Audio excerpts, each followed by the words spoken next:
Paris জুড়ে Olympic উন্মাদনা। এবার আইফেল টাওয়ার ঘুরে এলো অলিম্পিক মশাল।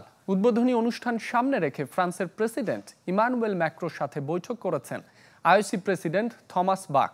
নিরাপত্তা নিশ্চিতে আইন শৃঙ্খলা বাহিনী সদস্যদের ব্যস্ততা, বিভিন্ন প্রতিষ্ঠানের নানা অফারের গল্প যেমন আছে, প্যারিসে আছে অলিম্পিকের জন্য অবৈধ অভিবাসীদের পালিয়ে বেড়ানোর গল্পও।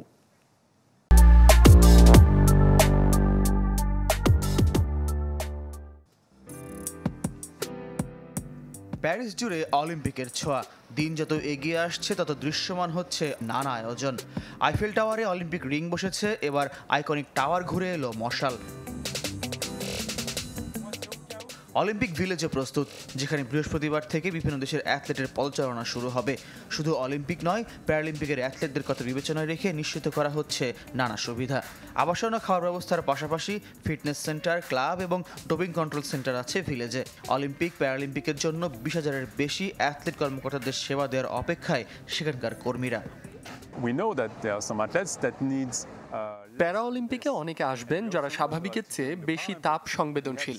তাদের কথা মাথায় রেখে রুমগুলোর তাপমাত্রা বিশেষভাবে কম বেশি রাখার সুযোগ রাখা হয়েছে। অন্যান্য সুযোগ সুবিধা তো আছেই, অর্থাৎ সব দেশের সব ধরনের মানুষকে বরণ এবং সেবা দেওয়ার জন্য আমরা প্রস্তুত।